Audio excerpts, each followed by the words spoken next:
हाँ जी, हेलो प्यारे दोस्तों, कैसे हैं आप सभी? उम्मीद करता हूँ मेरी आवाज़ बिल्कुल सही आ रही होगी, वीडियो भी सही चल रहा होगा, तो मैं आपका स्वागत करता हूँ, आपके प्यारे से यूट्यूब चैनल यशस्वी क्लासेस में। जहाँ आज हम डिस्कस करने वाले हैं रिलेशन एंड फंक्शन का टॉपिक, जो क्लास 12th लेवल का होगा। इस चैप्टर को शुरू करने से पहले दोस्तों हम शुरू करेंगे थोड़ा-सा बेसिक नॉलेज, जो हम थोड़ा-सा प्रीवियस क्लासेस में पढ़े हुए थे और उसको हम थोड़ा-सा रिकॉल करना चाहेंगे, ताकि हम इस चैप्टर को स्मूथ तरीके से आगे बढ़ा सकें। तो बिना देरी करते हुए हम इस चैप्टर को आगे बढ़ाएँगे। इस चैप्टर में सबसे पहले छोटी-छोटी बातें हम रिकॉल करेंगे सेट्स के बारे में, कार्टेशियन प्रोडक्ट के बारे में, फिर उसके बाद सबसेट के बारे में। ये सब हम लोग बेसिक लेक्चर करेंगे 1 से 2 लेक्चर में। फिर उसके बाद हम कंप्लीट आगे चलेंगे, इस चैप्टर के मेन मुद्दे की बात करेंगे जो आपके क्लास 12th लेवल में होती है, ठीक? तो पहला लेक्चर, दूसरा लेक्चर जहाँ तक है बेसिक होगा, फिर उसके बाद आगे हम चल जाएँगे नेक्स्ट लेक्चर की ओर, जिसमें हम बात करेंगे इसमें जो क्वेश्चंस मेन आते हैं एग्ज़ाम्स में, उसकी बात करेंगे। फिर उसके बाद हम थोड़ा फंक्शंस की बात करेंगे। फंक्शंस आपका इसी चैप्टर में कंबाइन कर दिया गया है, हालाँकि ये अलग चैप्टर होता था। थोड़ा लंबा ये लेक्चर्स चलेगा, थोड़ा-सा 15-14, क्योंकि इसमें फंक्शंस की बात की जाएगी, रिलेशंस की बात की जाएगी और वेरियस टाइप ऑफ क्वेश्चंस किए जाएँगे फंक्शंस के रिगार्डिंग्स, ठीक? और ये वीडियो बोर्ड्स लेवल के साथ-साथ कॉम्पिटिटिव लेवल का भी होने वाला है। तो जो भी बच्चे थोड़ा-सा एनडीए या फिर अदर एग्ज़ाम्स की तैयारी करना चाहते हैं, तो वो भी ये इस वीडियो को देख सकते हैं, क्योंकि इसमें बहुत ही डीपली डिस्कशन किया जाएगा। तो बिना देरी करते हुए चलते हैं थोड़ा-सा स्क्रीन की ओर।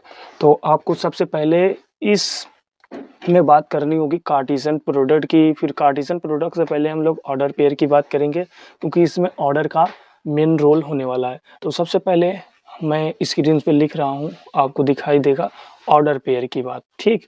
सबसे पहले ये ऑर्डर पेयर एक्चुअली में होता क्या है, ठीक? पेयर का नाम सब लोगों ने सुना होगा, पेयर होता क्या है एक्चुअली में? पेयर का मतलब होता है भैया जोड़ा, तो हम उसको पेयर बनाएँगे कोई भी नंबर लेकर के, ठीक? तो नंबर्स कौन से नंबर होंगे? नेचुरल नंबर हो सकते हैं, रियल नंबर हो सकते हैं, ठीक? और हमारे पास कॉम्प्लेक्स नंबर भी हो सकते हैं, लेकिन हम लोग नेचुरल से ही काम चलाएँगे, रियल से काम चलाएँगे, ठीक? और इंटीजर होल नंबर भी काफ़ी हो सकते हैं। तो जो भी हो,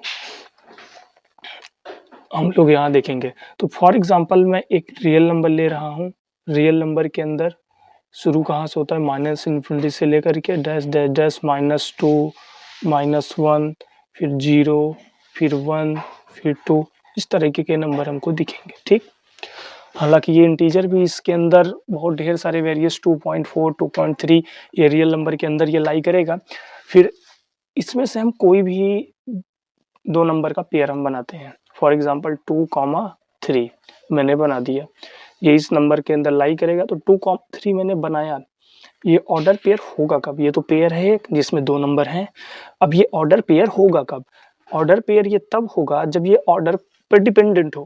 कैसे ऑर्डर पे डिपेंडेंट हो? क्योंकि फर्स्ट नंबर और सेकंड नंबर को हमको इंटरचेंज करने पर अगर ये पेयर इक्वल नहीं होता, तो ये ऑर्डर पेयर डिपेंडेंट, यानी 2 को मैंने चेंज कर दिया, सेकंड पोज़ीशन पे डाल दिया और 3 को मैंने फर्स्ट पोज़ीशन पे यहाँ डाल दिया। अब दोनों का ऑर्डर देखो, इसमें देखो ये इंक्रीजिंग ऑर्डर में कहीं अरेंज है, ये कहीं डिक्रीजिंग ऑर्डर में। यानी 2, 3 हम कह सकते हैं ये इक्वल नहीं है 3, 2 की। अब हम थोड़ा-सा पिछले क्लास की बात करते हैं, क्लास 10th। हम लोगों ने कार्टेशियन कोऑर्डिनेट ज्योमेट्री पढ़ी होगी। कोऑर्डिनेट ज्योमेट्री में ये पॉइंट 2, 3 कुछ इधर होता था।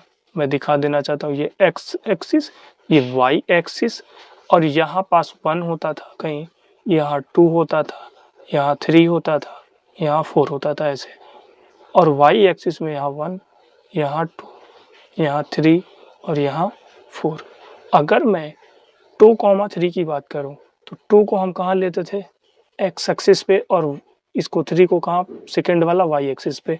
तो ये 2 यहाँ पास है, इसको मैं थोड़ा-सा ऐसे ऊपर ले जाऊँ और ये 3 यहाँ कहीं। ये इंटरसेक्ट कर रहे हैं, तो ये वाला जो पॉइंट होता था, इसे हम बोलते थे 2, 3, ठीक? इसी तरीके से अगर मैं इस वाले की बात करूँ, 3 ये है, ये 2 ये है, तो ये 3 यहाँ पास है और कहीं न कहीं 2 यहाँ पास है। तो ये वाला जो पॉइंट होगा, ये 3, 2 दोनों ही पॉइंट आपस में अलग-अलग हैं, जो अलग-अलग पॉइंट को डिनोट कर रहे हैं। इस वजह से ये ऑर्डर पेयर भी क्या है? अलग हैं। आई थिंक ये बात समझ में आई होगी। अच्छा, इससे क्वेश्चन कैसे आएँगे? तो क्वेश्चन ऐसा आएगा कि let 2a minus b, comma a plus b, ये ऑर्डर पेयर हैं, ठीक? और जो इक्वल है is equal to 5, 6, then find the value of a and b, then the value of a and b। अब इसकी बात की जाएगी। तो इस क्वेश्चन को देखो सबसे पहले कैसे करेंगे। ये वाला जो फर्स्ट होगा इस फर्स्ट के इक्वल होगा और ये सेकंड वाला जो ऑर्डर होगा ये सेकंड के इक्वल होगा। यानी हम यहाँ से इक्वेशन बना सकते हैं, linear equation of two variable. यानी 2a माइनस बी इक्वल हो जाएगा हमारे पास 5 के, ये पहला इक्वेशन बन जाएगा। फिर उसके बाद हमारे पास a प्लस बी ये इक्वल हो जाएगा 6 के। अब हमारे पास दो वेरिएबल, ठीक, और दो ही इक्वेशन, तो इसको आसानी से सॉल्व किया जा सकता है। इसको सॉल्व करना हम लोगों ने सीखा है क्लास 10th में, ठीक। तो हम क्या करेंगे, फर्स्ट और सेकंड इक्वेशन को ऐड कर दें और ऐड करने के बाद हमें मिलेगा 2a प्लस ए, और ये माइनस का भी ये प्लस का भी कैंसल आउट हो जाएगा और इक्वल में आ जाएगा हमारे पास 5 प्लस 6। इन दोनों को ऐड कर दिया 11 आ गया, इन दोनों को ऐड कर दिया, सॉरी यहाँ a होगा 2a, ये आ जाएगा 3a इक्वल a की वैल्यू हमारे पास क्या आएगा 11/3। अब इस a की वैल्यू हम किसी एक समीकरण में उठा के रख दे, सेकेंड वाले में रख दे, यहाँ पास 11/3 plus b equal 6, this implies b equal to 6 minus 11/3, यानी यहाँ पास से b की वैल्यू आ जाएगी हमारे पास 18 माइनस 11/3, और 18 में से 11 जाएगा तो हमारे पास आएगा 7/3, यानी ये है b की वैल्यू और ये है a की वैल्यू। आई होप आप लोगों को ये समझ में आया होगा कि एक्चुअल में ऑर्डर पेयर की बात क्या है। ज़्यादा डीपली इस पे नहीं चलेंगे क्योंकि ये सिलेबस में आने वाला वैसा है नहीं, लेकिन प्रीवियस इंफॉर्मेशन थी, इस वजह से हमने इसको डिस्कस कर दिया है। तो आगे चलते हैं नेक्स्ट। अब हम लोग बात करेंगे अपने रिलेशंस वगैरह के बारे में, सॉरी हाँ, रिलेशन एंड फंक्शन। इस चैप्टर की बात करेंगे हम लोग। इस चैप्टर में सबसे पहले हम लोग देखेंगे ये रिलेशन फंक्शन पढ़ते ही क्यों हैं, ठीक। आपने लैंग्वेज की बात की होगी, हिंदी एक लैंग्वेज है, इंग्लिश एक लैंग्वेज है, तो मैथमेटिक्स की भी कहीं ना कहीं बात की जाती होगी कि ये भी एक प्रकार की क्या है, लैंग्वेज है। अगर हिंदी लैंग्वेज है तो उसकी अल्फ़ाबेट होती है, इंग्लिश लैंग्वेज है उसकी भी अल्फ़ाबेट होती है, अगर मैथ इंग्लिश है तो उसकी अल्फ़ाबेट क्या होती है, ये कौन बताएगा।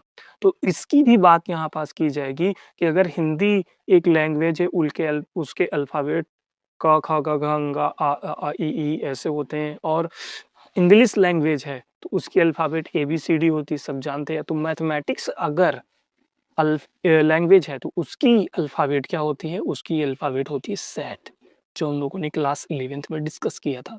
तो सेट क्या होता है, सेट के बारे में जानेंगे। सेट की डिफिनीशन स्क्रीन पे लिखी हुई है साफ साफ शब्दों में कि वेल डिफाइंड डिस्टिंक्ट ऑब्जेक्ट का कलेक्शन जो होता है वही क्या होता है, सेट होता है। तो डिफिनीशन आपको एकदम अच्छे तरीके से यहाँ पास लिखी हुई है कि क्या होता है भैया, कि well defined distinct object a collection of, देखो भैया ये a collection of well defined distinct object ही क्या है हमारे पास, ये है collection of well defined distinct object, ठीक। इसको क्या कहा जाता है, सेट कहा जाता है, ठीक। ये होगा किस तरीके से, तो ये इसको मैं दिखाने की कोशिश करता हूँ कि वेल डिफाइंड क्या है, डिस्टिंक्ट क्या है, ये सब चीज़ें।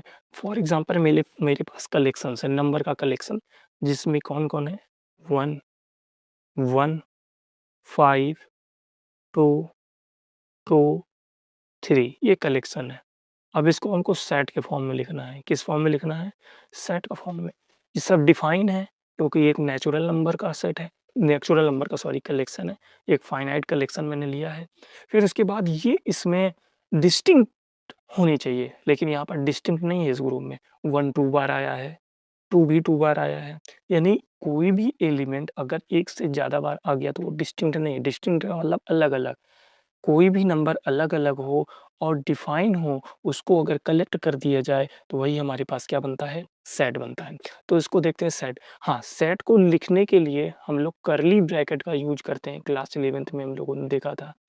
अब यहाँ पास 1 है, तो 1 कितनी बार आया है? 2 बार, लेकिन हम लिखेंगे क्यों? 1 बार, क्योंकि हम लोग क्या लिख रहे हैं? सेट लिख रहे हैं और सेट में हम इसको एक ही बार लिखेंगे क्योंकि हमको डिस्टिंक्टनेस की प्रॉपर्टी को सैटिस्फाई करना है, क्योंकि डिस्टिंक्ट क्या होता है? अकेला, एक कोई जो भी चीज़ें एक बार आएँगी, ठीक?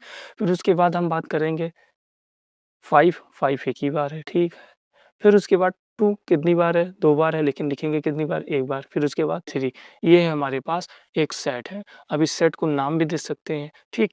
किसी भी सेट को हम लोग अगर नाम देना चाहें, तो उसे सेट को हम लोग कैपिटल लेटर से देते हैं, इंग्लिश के कैपिटल लेटर से, कैपिटल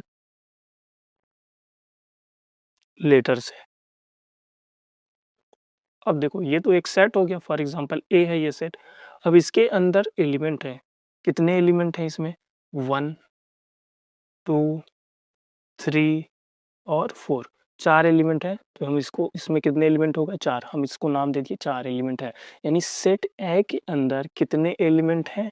4, तो हम इसे लिखते हैं number of element in set. इसको ऐसे लिखा जाता है, कितने हैं इसमें? 4 हैं। और देखो, अगर कोई अननोन हमारे पास सेट है, जिसके एलिमेंट हमको नहीं पता, लेकिन हमको बताने हैं कि उसमें सेट है, तो हम एक नोटेशन का यूज़ करते हैं। तो किसी भी सेट के नोटेशन एलिमेंट का जो नोटेशन होता है, वो इंग्लिश अल्फ़ाबेट का स्मॉल लेटर होता है। फॉर एग्ज़ाम्पल कि अगर हम सेट ए लिख रहे हैं, अगर हमको रैंडमली कोई सेट लेना चाहते हैं, उसके एलिमेंट हमको नहीं पता, तो ए दिखा दिया कैपिटल लेटर से। अब उसके एलिमेंट को हमको दिखाना होगा, तो हम लिख देंगे ए, बी, सी, डी। इस तरह की जो चीज़ें होती हैं, सेट का नोटेशन है और एलिमेंट का नोटेशन है, ठीक? ये सारी की सारी चीज़ें। फिर उसके बाद हमारे पास आ गया, यहाँ नीचे लिखा हुआ है representation of set and its element. वही चीज़ें जो बताई मैंने कि set is represented by capital letter of English alphabet and its element denoted by small letter of English alphabet and a set is denote between two curly bracket. ठीक है, set को करली ब्रैकेट के अंदर हम लोग डिनोट करते हैं और डिनोट करने के लिए सेट को हम कैपिटल लेटर का यूज करते हैं इंग्लिश अल्फाबेट के, और उसके एलिमेंट को हम लोग डिनोट करने के लिए स्मॉल लेटर का यूज करते हैं। ये सारी की सारी मेन बातें कर चुके हैं हम लोग, ठीक, ऊपर ही। तो ये नीचे था कुछ। फिर उसकी बात हम लोग करते हैं, क्या चीजें हैं। तो ऐसे देखो, फॉर एग्जाम्पल एक एग्जाम्पल यहाँ लिखा गया है, ए, ये सेट है, नोटेशन किससे? कैपिटल से है। इसके एलिमेंट कौन है भैया? A B C. अब पूछा जाए कितने एलिमेंट है इसमें, number of element in A कितने हो जाएंगे? 3 हो जाएंगे।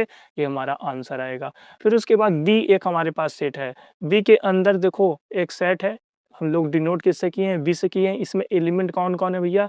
एलिमेंट है हमारे पास इसमें 1, 2, 3, 4। करली ब्रैकेट बंद, क्योंकि करली ब्रैकेट के अंदर हम सेट को डिनोट करते हैं। सिंपल सी बात। अब नंबर ऑफ एलिमेंट की बात इसमें करते हैं। नंबर ऑफ एलिमेंट इसमें है कितने? Number of element in B set भैया कितने हैं इसमें? 1, 2, 3, 4 ही है, तो 4 हो जाएगा यहाँ पास। पहले वाले सेट में 3 एलिमेंट, दूसरे वाले सेट बी में कितने एलिमेंट? 4 एलिमेंट। ये नंबर ऑफ एलिमेंट। अब रिप्रेजेंटेशन के मेथड भी हैं कई ढेर सारे। तो यहाँ पास सबसे पहले बोला गया roster form and set builder form. देखो, अगर हम किसी सेट को एलिमेंट के रूप में, अलग-अलग एलिमेंट जितने भी एलिमेंट हैं उसको अगर एलिमेंट सारे एलिमेंट को लिख देते हैं, तो वो कैसा फॉर्म होता है? रोस्टर फॉर्म होता है। लेकिन अगर हम किसी सेट को सारे एलिमेंट के रूप में ना लिख करके किसी एक सिंबॉलिकल रूप में लिख दें या किसी शॉर्ट फॉर्म में लिख दें जो एक डेफिनेशन के रूप में फॉलो होता जाए, तो ऐसे फॉर्म को क्या कहते हैं हम लोग? Set builder form. यानी एक सेट मैंने बना दिया, ठीक? अब वो एक स्पेसिफिक इक्वेशंस या स्पेसिफिक रूल को फॉलो करते हुए सारे एलिमेंट का कलेक्शन किया जाए, तो ऐसे सेट के रिप्रेजेंटेशन को हम बोलते हैं सेट बिल्डर फॉर्म। जैसे इसमें लिखा गया है, देखो पहले वाले में रोस्टर फॉर्म में तो सिंपली लिखा गया कि ए में कितने एलिमेंट? ए बी सी, ये तो 3 एलिमेंट है इसमें पता चल रहा है, बी में 4 एलिमेंट है ये पता चल रहा है। लेकिन क्या हमको इस सेट में पता चल रहा है कितने एलिमेंट है? नहीं पता चल रहा है, क्योंकि इसमें नंबर ऑफ इनफाइनाइट एलिमेंट हो सकते हैं। क्योंकि बोला क्या गया इसमें? A equal small x such that x is a natural number. अब नेचुरल नंबर का सेट क्या होता है? नेचुरल नंबर का सेट तो इनफाइनाइट ऑर्डर का है। नेचुरल नंबर होता भी क्या है? तो नेचुरल नंबर को डिनोट n से करते हैं, और ये शुरू कहाँ से होता है? 1 से। फिर उसके बाद 2 आएगा, 3 आएगा, 4 आएगा and so on up to infinity तक चलता जाएगा। अब इसमें इनफाइनाइट एलिमेंट है, इनफाइनाइट एलिमेंट को कोई भी दुनिया का आदमी गिन नहीं सकता, क्योंकि इनफाइनाइट तो किसी को पता ही नहीं है इनफाइनाइट है क्या। भैया हमको भी नहीं पता, किसी और को भी नहीं पता। तो इनफाइनाइट ऑर्डर का एलिमेंट हम यहाँ पर लिख नहीं सकते, हमारी कॉपी भर जाएगी, स्क्रीन भर जाएगा तो दिखेगा नहीं कुछ। तो हम लोग इसको एक नोटेशन के रूप में लिख सकते हैं कि एक्स सेट है ए, और x है क्या, वो एक नेचुरल नंबर है, यानी वो नेचुरल नंबर का सेट है। ठीक, ऐसा हमको देखने को मिला। फिर उसके बाद b है, b में हमने कहा x such that x is a vowel. ठीक, इंग्लिश अल्फाबेट का वॉवेल है। ठीक, अब वॉवेल तो सबको पता है कि वॉवेल क्या होता है भैया, वॉवेल तो सबको पता होगा, नर्सरी क्लास से पढ़ते आ रहे हैं। तो ए ई आई ओ यू, इसको भी स्मॉल में लिख दें। ये हमारे पास 5 एलिमेंट हैं और यही क्या है, हमारे पास वॉवेल है। तो बी के अंदर हमने क्या लिख दिया, इस 5 element A E I O you, ये 5 एलिमेंट है हमारे पास। इन 5 एलिमेंट को जब हम लिख देते हैं तो यही क्या है, हमारे पास सेट है। अब इसको हम लोगों ने डिफिनीशन के रूप में हमने लिखा था इसको, क्योंकि एक्स क्या है, वॉवेल, और वॉवेल सब जानते हैं कि क्या होता है, ए ई आई ओ यू, ये होता है। ठीक है, अब आती है सेट की, टाइप ऑफ सेट की। तो टाइप ऑफ सेट में देखो बहुत ढेर सारे सेट हैं, नीचे दिया गया है। ये फाइनाइट सेट क्या होता है, जिसमें नंबर ऑफ एलिमेंट क्या होते हैं, फाइनाइट होते हैं। इनफाइनाइट, इसमें एलिमेंट की संख्या को गिन ही नहीं पाएंगे, जैसे नेचुरल नंबर, इनफाइनाइट ऑर्डर का सेट है। ठीक, नल सेट, 0 एलिमेंट होंगे। कितने एलिमेंट होंगे, 0 एलिमेंट इसमें होंगे। ठीक, तो इसे एम्प्टी सेट भी कहा जाता है, EMPTY, एम्प्टी सेट। ठीक, दूसरा हमारे पास है सिंगलटन सेट, एक ही एलिमेंट होगा, ऐसा सेट जिसमें एक ही एलिमेंट हो, उसे हम क्या बोलते हैं, सिंगलटन सेट। ठीक, फिर उसके बाद इक्वल सेट की बात करेंगे। इक्वल सेट दिखाने के लिए हम 2 सेट की बात करते हैं। 2 सेट कैसे, फॉर एग्जांपल एक सेट है ए, ठीक, 1, 2, 3, और एक सेट है हमारे पास, ये भी क्या है, 1, 2, 3। सेट ए सेट बी के तब इक्वल होगा जब सेट ए के ईच एलिमेंट सेट बी के ईच एलिमेंट के साथ इक्वल हो जाए, यानी सेट ए का हर एक एलिमेंट सेट बी के हर एक एलिमेंट के साथ क्या में हो, इक्वल में हो। यानी जब ये सेटिस्फाई करेगा प्रॉपर्टी, तो ये किसकी बात कर दी जाएगी, इक्वलिटी की बात की जाएगी, यानी ये सेट आपस में क्या है, इक्वल है। ठीक, ये बात हो गई, इतनी बात समझ में आ गई होगी। ठीक, आगे चलते हैं।